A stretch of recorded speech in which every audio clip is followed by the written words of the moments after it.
Lastly ಒಂದಷ್ಟು myths ಇದೆ. Is it true that actors should stay away from politics or activism? Actors should talk more. ಯಾಕೆ ಗೊತ್ತಾ, ಅವರ ಒಂದು ತಲೆಯಲ್ಲೇನಿದೆ, ಅವರ ಒಂದು ಆಲೋಚನೆ ಏನಿದೆ ಅಂತ ಗೊತ್ತಾಗಬೇಕು.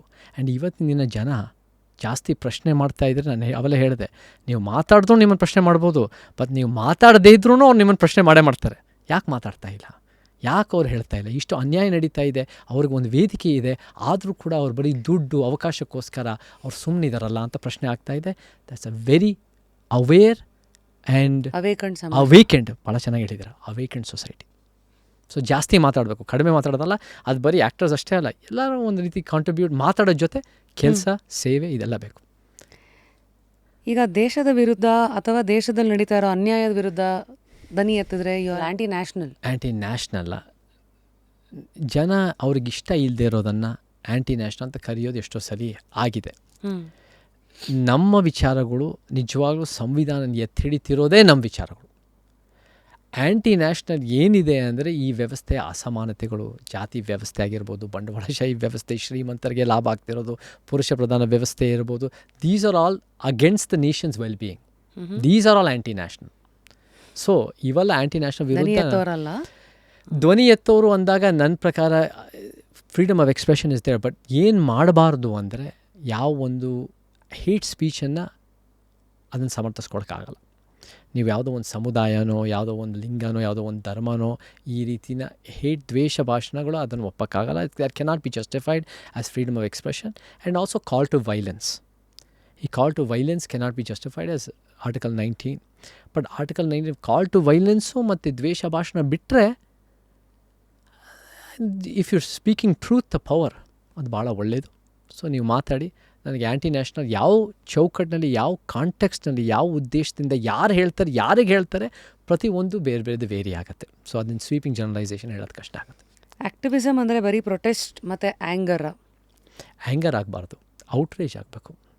ಅದಕ್ಕೂ ಇದಕ್ಕೂ ವ್ಯತ್ಯಾಸ ಇದೆ. ಆ್ಯಂಗರ್ ಅಂದರೆ ನಾವು ಹೆಂಗೆ ನೋಡ್ತೀವಿ ಅಂದರೆ, ಅದು ಒಂದು ರೀತಿ kind of an emotional outcry in a way that is rationally speaking ಆಗಲ್ಲ. ಅದು ಒಂಥರ ಸೈಂಟಿಫಿಕ್ ಬೇಸ್ಡ್ ಆಗಲ್ಲ, ಅದು ಒಂಥರ ಸಮಾಜದ ಅನ್ಯಾಯಕ್ಕಲ್ಲ ಅದು. ಬಟ್ ಔಟ್ರೇಜ್ ಅಂದಾಗ ಇಷ್ಟೊಂದು ತಪ್ಪು ನಡೀತಾ ಇದ್ರೂ ಈ ಆಳುವ ಶಕ್ತಿಗಳು ಅದನ್ನು ಬಿಡ್ತಾ ಇದ್ದಾರಲ್ಲ, ಅದಕ್ಕೆ ತುಪ್ಪ ಸುರಿತಾ ಇದ್ದಾರಲ್ಲ, ಅದನ್ನು ನಾವೇನು ಸರಿಪಡಿಸ್ತಾ ಇಲ್ಲ ಅನ್ನೋ ಒಂದು ರೀತಿಯ ಸಮಾಜದ ಬಗ್ಗೆ ಕಾಳಜಿ. So I think anger is often times ಅದು ಟೆಂಪರಲ್ ಮತ್ತು ಇರ್ರ್ಯಾಷನಲ್ ಆಗಿರುತ್ತೆ ಎಷ್ಟೋ ಸಲ. ಬಟ್ ಅದು ರ್ಯಾಷನಲ್ ಅನ್ನೋಕ್ಕೆ ಇದು ಕಾಂಟೆಕ್ಸ್ಟ್ ಸೆನ್ಸಿಟಿವ್. ಬಟ್ ಔಟ್ರೇಜ್ ಅನ್ನೋದು it's a fight against injustice, ಅದು ಬೇಕಾಗತ್ತೆ. ಆ್ಯಂಡ್ ಆ ಫೈಟ್ ಅನ್ನೋದು ಬರೀ ಘೋಷಣೆ ಕೂಗೋದ್ರಿಂದ ಸೀಮಿತ ಮಾಡೋಕ್ಕಾಗಲ್ಲ, ಅದರಿಂದ ಏನೂ ಆಗಲ್ಲ. You need all types, you need ideas, you need service, you need to give back various way, you need vision. ಬರೀಬೇಕು, ಓದಬೇಕು, ಸೋಷಿಯಲ್ ಮೀಡ್ಯಾದಲ್ಲಿ ಮಾಡಬೇಕು. ನೀವು ಇವಾಗ ರೀಲ್ಸ್ ಮಾಡೋದಾಗಿರ್ಬೋದು, ಬರವಣಿಗೆ ಮಾಡೋದಾಗಿರ್ಬೋದು, ಐ ಮೀನ್ ದರ್ಸ್ ಬೀದಿ ನಾಟಕಗಳು ಮಾಡೋದಾಗಿರ್ಬೋದು. There's many ways the outlet. And of course building a political movement ಬೇಕಾಗುತ್ತೆ. So there's very many things. ಬರೀ ಘೋಷಣೆ ಕೂಗೋದಕ್ಕೆ ಅಷ್ಟೇ ಸೀಮಿತ ಅಲ್ಲ. ಆ್ಯಂಡ್ ಎಷ್ಟೋ ಆ್ಯಕ್ಟಿವಿಸಮ್ ರಶ್ಮಿ ಅವರೇ, ಅದು ಯಾವತ್ತೂ ಘೋಷಣೆ ಕೂಗದೆ, ಸಂಘಟನೆ ಇಲ್ಲದೆ, ನಿಮ್ಮ ಇಂಡಿವಿಜುವಲ್ ರೀತಿಯಲ್ಲೇ ಪೀಪಲ್ ವಿಲ್ ಬಿ ಫೈಟಿಂಗ್. ಇಷ್ಟು ಸರಿ, I mean in different ways. ನೀವು ಹೇಳೋದು ಫಾರ್ ಎಕ್ಸಾಂಪಲ್, ಒಂದು ಮನೇಲಿ ಒಂದು ಹೆಣ್ಮಗುಗೆ ಅಣ್ಣ ತಮ್ಮಂದಿರಿಗೆ ಸಿಗೋ ಫ್ರೀಡಮ್ಸ್ ನನಗೆ ಸಿಗಲ್ಲ ಅನ್ನೋ ಕಾರಣಕ್ಕೇ you end up fighting for some your freedom. So that is also a fight. Your fighting against something that you feel is ಎಲ್ಲೋ ಒಂದು ಕಡೆ ನಿನ್ನನ್ನು ಕಟ್ಟಾಗ್ತಾ ಇದೆ. ಅದೇ ರೀತಿ ಸಮಾಜನ ಬೇರೆ ಬೇರೆದೆಲ್ಲ ಕಟ್ಟಾಗ್ತಿರೋದ್ರ ವಿರುದ್ಧ ನಾವು ಹೋರಾಟ ಮಾಡ್ತಾ ಇದ್ದೀವಿ. This is very controversial, but yes, ಈ ಪೊಲಿಟಿಕಲ್ ಒಪಿನಿಯನ್ ಇನ್ ಇಂಡಿಯಾ, ಇದು it is very risky for actors. Myth or truth? ಏನು ರಿಸ್ಕಿ ಅಂದರೆ, ರಿಸ್ಕಿ ಫಾರ್ ದೇರ್ ಕರಿಯರ್ಸ್. ಕರಿಯರ್ಗೆ ರಿಸ್ಕಿ ಆಗ್ಬೋದು, ಬಟ್ ಶಾರ್ಟ್ ಟರ್ಮಲ್ಲಿ ಕರಿಯರ್ ರಿಸ್ಕಿ ಆಗುತ್ತೆ. ನೀವು ಸಸ್ಟೈನ್ ಮಾಡಿ ಲಾಂಗ್ ಟರ್ಮ್ಗೆ ಹೋಲ್ಡ್ ಮಾಡಿದ್ರೆ, and if it's a good vision, and if it's a societally beneficial vision, and ನೀವು ಒಂದು ಅದೆಲ್ಲ ಕನ್ವಿನ್ಸ್ ಆಗಿ ಬಂದರೆ, ಇಡೀ ಸಮಾಜನೇ ನಿಮಗೆ ದೊಡ್ಡ ಪ್ರಮಾಣದಲ್ಲಿ ಸಪೋರ್ಟ್ ಮಾಡೋ ಸಾಧ್ಯತೆಗಳು ಇರ್ಬೋದು. ನಾನು ಯಾಕೆ ಹೇಳ್ತೀನಿ ಅಂದರೆ, ನಿಮ್ಮ ಸಿನಿಮಾದಲ್ಲಿ ನಿಮ್ಮನ್ನು ಇಷ್ಟಪಡೋರು ಒಂದು ವರ್ಗ ಇರ್ಬೋದು, ಬಟ್ ನಿಮ್ಮ ವಿಷನ್ನ ಇಷ್ಟಪಡೋರು ಬೇರೆ ವರ್ಗ ಇರುತ್ತೆ. ಅವರು ನಿಮ್ಮ ಸಿನಿಮಾದ ನೋಡಿಲ್ಲದೆ ಇರ್ಬೋದು, ಅವರು ನಿಮ್ಮ ಸಿನಿಮಾಗಳನ್ನ ಇಷ್ಟಪಟ್ಟಿಲ್ಲದೆ ಇರ್ಬೋದು, ಅವ್ರು ನಿಮ್ಮ ವ್ಯಕ್ತಿತ್ವಕ್ಕೆ ಇಷ್ಟ ಬರೋದಾಗಿರ್ಬೋದು. So if you build a strong enough convincing ideas, vision, ideology, movement, then short ಟರ್ಮ್ನ ನೀವು ಕಳ್ಕೊಬೋದು. ಬಟ್ ಲಾಂಗ್ ಟರ್ಮ್ನಲ್ಲಿ ಯಾರಿಗೆ ಗೊತ್ತು, you might actually it might help your career on long term level. But ನೀವು ನಿಜವಾದ ಆ್ಯಕ್ಟಿವಿಸ್ಟ್ ಆಗಬೇಕು ಅಂದರೆ ನಿಮ್ಮ ಪರ್ಸ್ನಲ್ ಕರಿಯರ್ನ ಯೋಚನೆ ಮಾಡೋದಕ್ಕಿಂತ you must think about societal benefit. ನಿಮ್ಮ ಬ್ಯಾಂಕ್ ಬ್ಯಾಲೆನ್ಸ್ ಮುಖ್ಯ ಅಲ್ಲ, ಅಥವಾ ನಿಮ್ಮ ಫೇಮ್ ಮುಖ್ಯ ಅಲ್ಲದೆ societies upholding the constitution and the people's lifes, ನಿಮಗೆ ಜನರ ಬದುಕು ಮುಖ್ಯ ಆಗಬೇಕು. So that is the goal. So ನೀವು ಎರಡು ದೋಣಿನಲ್ಲಿ ಕಾಲಾಗ್ತೀನಿ ಅಂದಾಗಲೇ it becomes a difficult predicament, because ಒಂದು is about recovering the money and being a star, ಇನ್ನೊಂದು is about selfless service. So ಅದರಲ್ಲೇ ಕಷ್ಟ ಆಗುತ್ತೆ.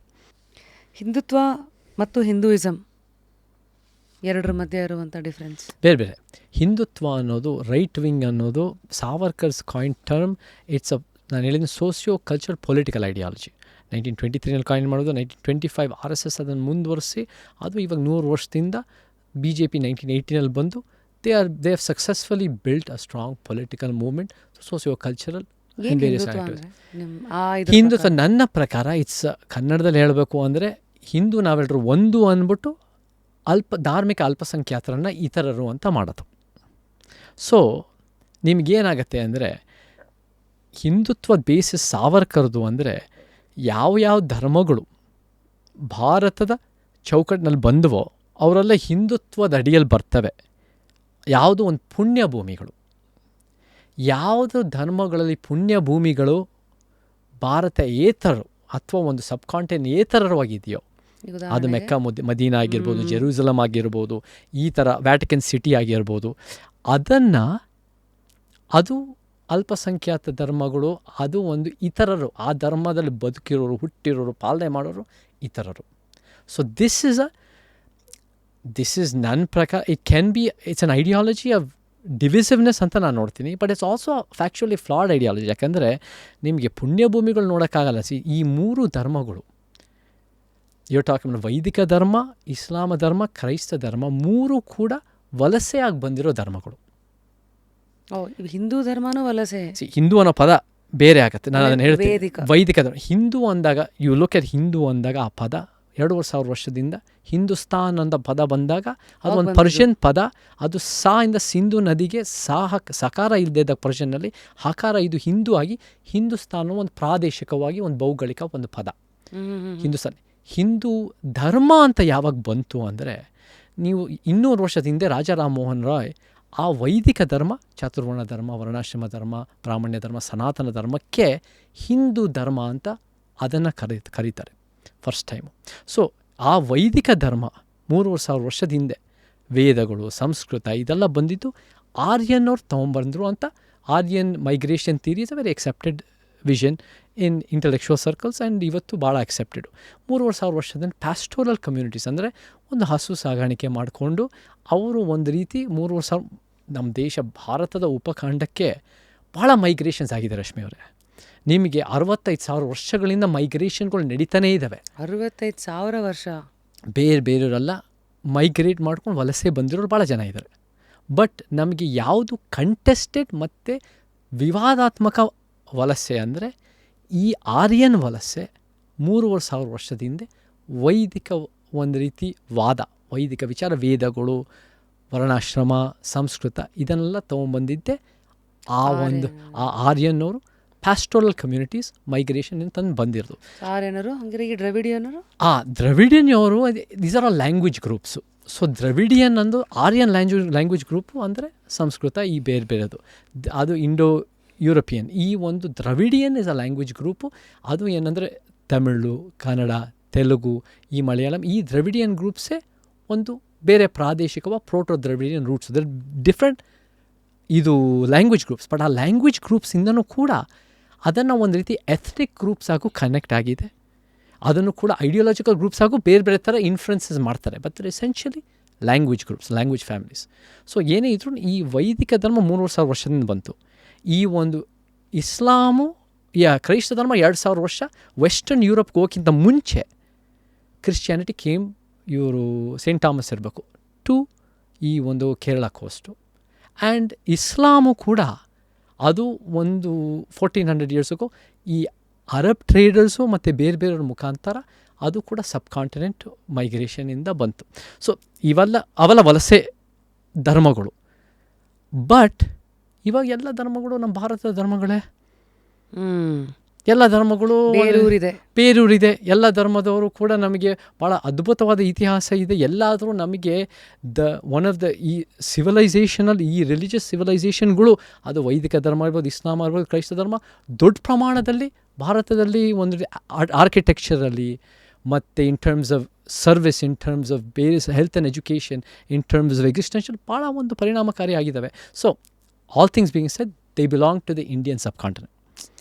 ಸೊ ನನಗೆ ಈ ಐಡಿಯಾಲಜಿ ಐ ಡೋಂಟ್ ಸಿ ಈ ಹಿಂದುತ್ವ ನನಗೆ ಅದು ಸರಿ, ಅದು ಒಂದು ರೀತಿ ಇಟ್ಸ್ ನಾಟ್ ನನಗೆ ಕನ್ವಿನ್ಸಿಂಗ್ ಐಡಿಯಾಲಜಿ ಅಲ್ಲ. ನೀವು ಕೆಲವ್ರನ್ನ ಇತರರಂತ ಮಾಡಿಬಿಟ್ಟು ಕೆಲವು ಧರ್ಮದಲ್ಲಿ ಯಾರು ಉದ್ದೇಶಪೂರ್ವಕ ನಮ್ಮ ಜಾತಿಗೋ ಧರ್ಮಕ್ಕೋ ಲಿಂಗಕ್ಕೋ ಊರಿಗೋ ನಾವು ಹುಟ್ಟಲ್ಲ. We are born into these communities by chance. ಹುಟ್ಟಿದ ಮೇಲೆ ಏನು ಮಾಡ್ತೀವಿ ಅದು ನಮ್ಮತನ.